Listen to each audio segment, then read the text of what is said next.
नमस्कार बच्चों, कैसे हो? ठीक हो ना? मुझे उम्मीद है कि आप भी स्वस्थ और सुखी होंगे। हम आपसे इस प्रकार क्यों मिल रहे हैं, ये आपने सोचा? नहीं सोचा? सोचो, इस समय कौन सी बीमारी फैली है? कोविड-19 अर्थात कोरोना महामारी फैली हुई है, जिसके अंतर्गत विद्यालय बंद चल रहे हैं, परंतु अध्ययन अध्यापन कार्य चलना चाहिए। नहीं चलेगा तो कुछ फायदा ही नहीं। इस पर चलने के लिए हमने आपको ऑनलाइन पद्धति से सिखाने का ये वजह बीड़ा उठाया है। हमारे बच्चे सभी का बैठे हैं, उनको कुछ न कुछ शिक्षा प्राप्त होनी चाहिए। इसी अंतर्गत मैं चाहता हूँ कि आप लोग भी कोरोना संबंधित नियमों का पालन करोगे, जैसे चेहरे में मास्क लगाना और समय समय पर हाथ धोना और बिना कारण के घर से बाहर ना निकलना है। उम्मीद है आप इसी नियम का अनुकरण कर रहे होंगे। अब हम चलते हैं अपने कक्षा 9 के पहले पाठ की तरफ। जो पहला पाठ है भूमिति के मूलभूत सबूत। ये हमारा पहला पाठ है, भूमिति के मूलभूत सबूत। और इस पाठ में हमको क्या क्या अध्ययन करना है, तो हमने लिखा पहला पॉइंट है बिंदु, रेखा और प्रतल। दूसरा पॉइंट है बिंदुओं के निर्देशांक तथा दूरी। तीसरा है मध्यता। चौथा है सशर्त कथन और पांचवा है उपपत्ति। ये 5 पॉइंट में हमारा पहला पाठ आधारित है। तो इसमें पहला पॉइंट अपना है भूमिति शब्द का उद्गम, यानी भूमिति शब्द कहाँ से आया, या इसका अर्थ क्या है। भूमिति शब्द 2 शब्दों से मिलकर बना है, भू और मिति। भू अर्थात भूमि, पृथ्वी या जमीन। मिति यानी मापन, अर्थात हम भूमि का मापन किस प्रकार करेंगे, इसके अध्ययन के लिए हमको भूमिति विषय का अध्ययन करना पड़ता है। तो इसी में हम चलते हैं अगले पॉइंट की तरफ।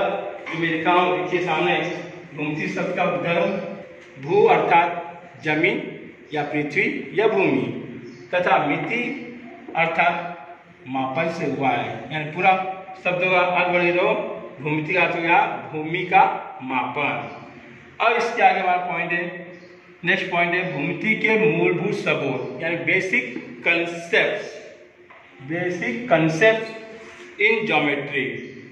इसमें हमको क्या क्या अध्ययन करना है, तो बिंदु, रेखा तथा प्रतल, ये भूमिति के कुछ मूलभूत संकल्पनाएं। इसी संकल्पना के आधार पर हमको पूरे पाठ का अध्ययन करना है। तो पहला पॉइंट है बिंदु। अब बिंदु क्या होता है? बिंदु बोले हम एक ऐसा डॉट जो आपको दिखाई दे रहा है। ये जो डॉट बनाया हूं, ये किससे बनाया हूं? ये चौक से या आप किसी भी नुकीली वस्तु से इस बिंदु को बना सकते हैं। यानी किसी नुकीली वस्तु से किसी प्रतल में दर्शाया गया चिन्ह बिंदु कहलाता है। ये परिभाषा मैं आपके सामने लिखा हूं, फिर से बार दोहराता हूं, देखिए ध्यान से। बिंदु किसी नुकीली वस्तु से किसी प्रतल पर दर्शाया गया चिन्ह बिंदु कहलाता है। अब देख लो, ये बिंदु है, सामने बिंदु है और इसके चारों तरफ हमने बॉक्स बनाया। ये बॉक्स का अर्थ होता है ये प्रतल है, इसी प्रतल में स्थित है। यानी बिंदु बना दिए। इस बिंदु को हम अंग्रेजी कोई भी अक्षर जो आपको अच्छा लगे, A to Z, जो आपको पसंद है वो नाम ले लीजिए। तो मुझे पसंद आया A, तो इस बिंदु को नाम ले दिया A। जब इसका उच्चारण करेंगे तो इसको हम कैसे बोलेंगे? बिंदु A। तो इसके सामने मैं लिखा हूं बिंदु A। आई बात समझ में? अब दूसरे पॉइंट में आइए, रेखा। रेखा किसे कहते हैं?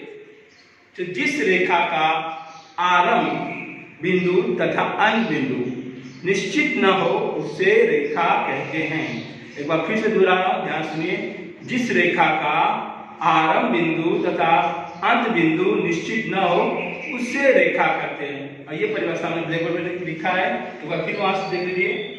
रेखा, जिस रेखा का आरंभ बिंदु तथा अंत बिंदु निश्चित न हो उसे रेखा कहते हैं। अब रेखा के लिए हमने आकृति बनाई सामने, देखिए रेखा है। इस रेखा पे असंख्य बिंदु है जो हमको दिखाई नहीं देते, फिर भी हमने 2 बिंदु आपके सामने दिखाया है, एक बिंदु A, दूसरा बिंदु B।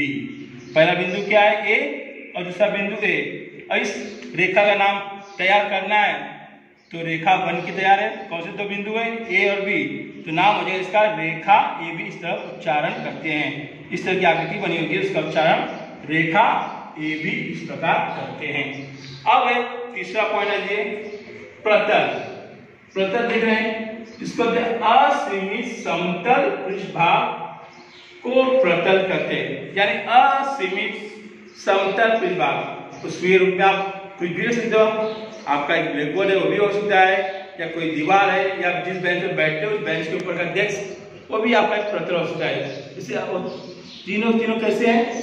समतल है और असीमित, यानी उसको किसी भी आकार में खींच सकते हैं, छोटा बड़ा कर सकते हैं, इसलिए असीमित उसको कहते हैं। इसे असीमित समतल पृष्ठभाग को प्रतल कहते हैं। इसके आकृति बना दिया, ये प्रतल है, चारों दिशाओं में इसको एरो बना दिया, ऊपर नीचे दाएं बाएं, यानी किसी भी तरफ खींच कर उसको छोटा बड़ा कर सकते हैं, इससे हम कहते हैं प्रतल। ये हमारे हो गए 3 पॉइंट क्लियर, रेखा, बिंदु, रेखा और प्रतल। अब अगला पॉइंट है जो हमारा बहुत इंपॉर्टेंट है, देखिए ध्यान से, बिंदुओं के निर्देशांक तथा दूरी। कौन सा पॉइंट है?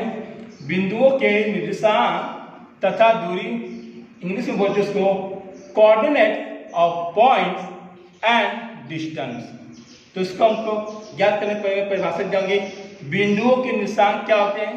तो लिखा, किसी संख्या रेखा के किसी बिंदु से, किसी संख्या रेखा के किसी बिंदु से संबंधित संख्या को उस बिंदु का निर्देशांक कहते हैं। एक बार सुन लीजिए ध्यान से, किसी संख्या रेखा के किसी बिंदु से संबंधित संख्या को उस बिंदु का निर्देशांक कहते हैं। अब ये बिंदु का निर्देशांक कहते हैं तो कैसे हम पहचानेंगे? उसके लिए हमको पहले एक संख्या रेखा बनाना है। उस संख्या में मैंने बहुत सारे बिंदु दिखाए हैं, उसमें से आपको जो दिख रहे हैं उस बिंदु को कुछ नाम दिया, उसी बिंदु के द्वारा उसके निर्देशांक को पहचानना। तो मैंने आपके सामने का आकृति बनाया, देखिए जरा ब्लैक बोर्ड की तरफ, ये आपके सामने है, पीले रंग में जो बनाया गया है संख्या रेखा है। इसमें मैं बिंदु जो दर्शाया हूँ, देखिए ब्लू कलर से दर्शाया हूँ। ये सब बिंदु जो हमको दिखाई दे रहे हैं, उससे तो असंख्य बिंदु है, लेकिन हमको जो दिखाई दे रहे हैं उसको हमने ब्लू कलर से दिखाया। अब इस बिंदुओं को नाम दे दिया हूँ A, B, C, D, E। अब इसी के नीचे संख्या दिया, A के नीचे 0 है, B के नीचे 1, C के नीचे 2 और D के नीचे -1 और E के नीचे -2। अब ये आप सोचोगे A के नीचे 0 क्यों लिख रहे हैं? क्योंकि संख्या में हमने मध्य बिंदु ले लिया, समझो A को हमने 0 लिया। अब 0 से हमारे ये संख्या रेखा 2 भागों में बट गया है। एक हो गया आपका दाहिना पक्ष और दूसरा हो गया बायां पक्ष। तो जो मध्य बिंदु 0 है उससे हम जब दाहिने तरफ अग्रसर करेंगे संख्या रेखा पे तो हमको सभी संख्या धनात्मक प्राप्त होती है। इसलिए 1 और 2 ये दोनों संख्या किस प्रकार है?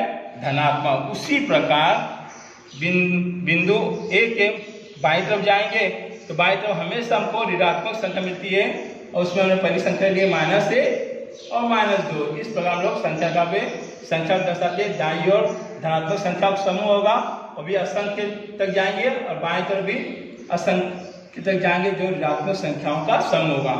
अब इसके बाद मैंने 5 बिंदुओं के निर्देशांक के बारे में लिखा हूं। देखिए पहला बिंदु A का निर्देशांक क्या है, तो आपको बताना होगा बिंदु A का निर्देशांक क्या है। तो उसके लिए आपको इस संख्या से भी जाना होगा। बिंदु A कहाँ दिखाई दे रहा है? यहाँ पर। ये आपका बिंदु है, एक नीचे कौन सी संख्या है? 0। तो इसलिए बिंदु A का निर्देशांक 0 होगा। उसी प्रकार दूसरा है बिंदु B का निर्देशांक क्या होगा? तो हमने यहाँ 1 लिखा है। 1 कैसे? देखिए यहाँ बिंदु B है, उसके नीचे कितनी संख्या है? दिखा रही है 1। तो बिंदु B का निर्देशांक 1 होगा। उसी प्रकार और आगे जाएंगे तो बिंदु C का निर्देशांक 2 और बिंदु D का निर्देशांक -1 और बिंदु E का निर्देशांक -2। इस प्रकार हम संख्या रेखा पर बिंदुओं के निर्देशांक का पता लगा सकते हैं। आई बात समझ में? अब इसका दूसरा हिस्सा था दूरी। अब दूरी निकालेंगे, दूरी के लिए कम से कम 2 बिंदुओं की आवश्यकता होती है। जैसे मैं आपके सामने ये स्केल ले रहा हूँ, इसका देखिए ये स्टार्टिंग बिंदु आरंभ बिंदु है, ये अंत बिंदु।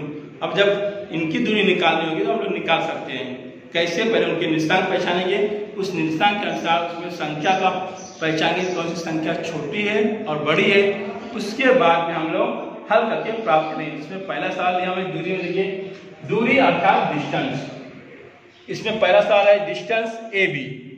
यानी डिस्टेंस ए बी, यानी दो बिंदु दिए गए, बिंदु ए और बिंदु बी। अब जब इसका हल हम लिखने जाएंगे तो देखिए, अब ये बिंदु ए के लिए हमको फिर से वापस आना कहाँ पे, इस संख्या रेखा पे। तो बिंदु ए का स्थान कितना है 0 और बिंदु बी का स्थान कितना है 1, यानी दोनों बिंदु दिया हूं ए और बी। तो बिंदु ए का स्थान क्या हो जाएगा 0 और बिंदु बी का स्थान होगा 1। तो यहाँ लिख देंगे पहले, देखिए यहाँ पे बिंदु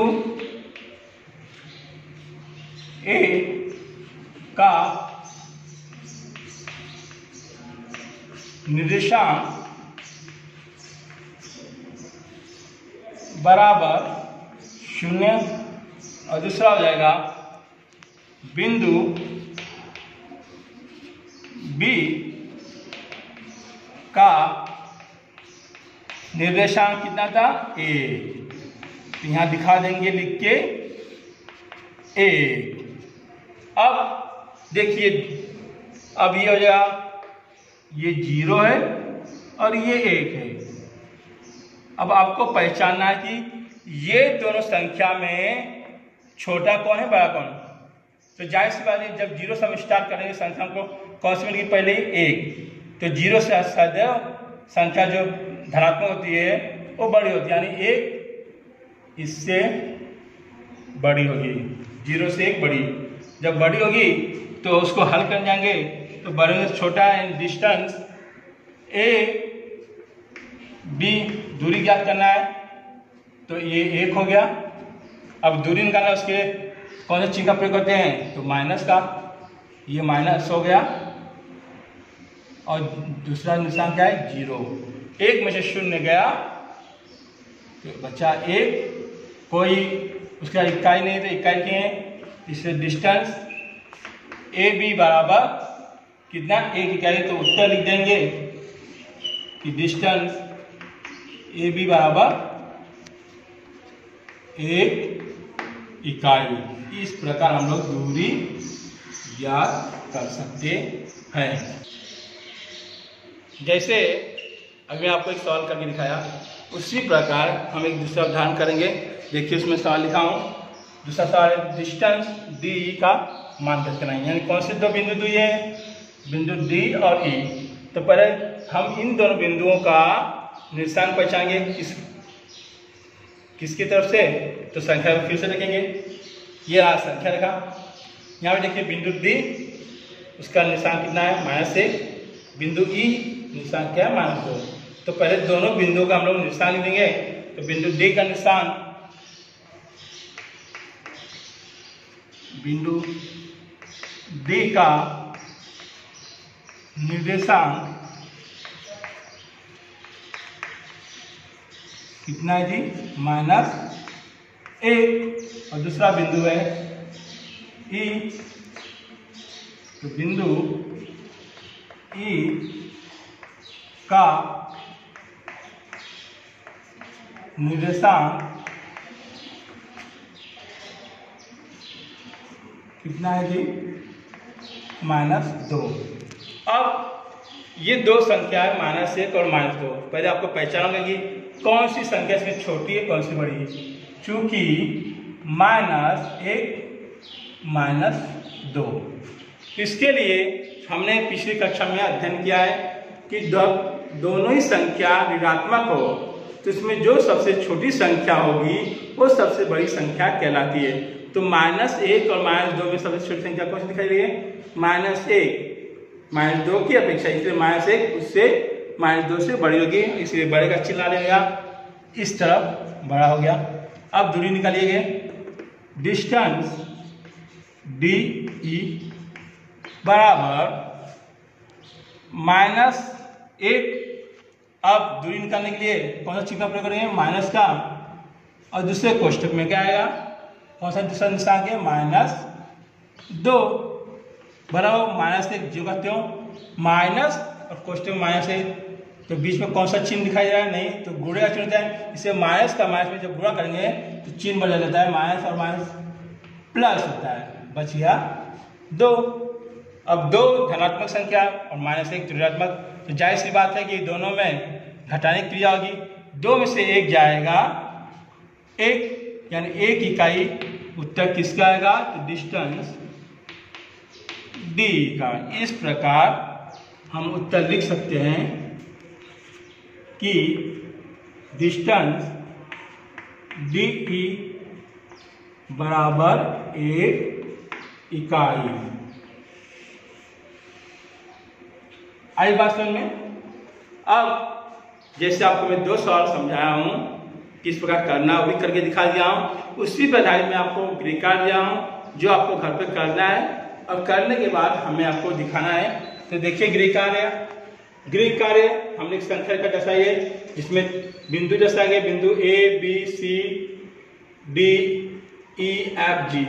तो बिंदु ए का निशान हमने दिखाया 0, बिंदु बी का निशान है 1, बिंदु सी का निशान है 2, बिंदु डी का निशान है 3, बिंदु ई का निशान -1, बिंदु एफ का निशान -2 और बिंदु जी का निशान -3। इसी पे हमने आपको 7 सवाल दिए। पहला है डिस्टेंस BC, दूसरा है डिस्टेंस BE, तीसरा है डिस्टेंस CD, चौथा है डिस्टेंस AD, पांचवा है डिस्टेंस EG और छठा है डिस्टेंस FG और सातवां है डिस्टेंस BD। ये आपके टोटल 7 सवाल है जो आपको करना है। और करने के बाद नहीं समझ आता है तो हम उसे शुक्रवार को अपनी समस्या लिख के पूछ सकते हैं। और शुक्रवार को हम लोग पूरे लिंक चालू करते हैं सभी सदस्यों के लिए, सभी बच्चे उसको अपने सवाल जवाब दे सकते हैं। तो जो आपको मैंने होमवर्क दिया हूँ उस होमवर्क करके उसके प्रत्येक पृष्ठ के फोटो निकाल के आपको ग्रुप में भेजना है, जिसके बाद हम उसको चेक करेंगे। चेक करने और बताएंगे आपने सही किया है या गलत, इसका निर्णय देंगे। तब तक के लिए मैं आपसे विदा लेता हूँ। धन्यवाद जी, नमस्कार जी।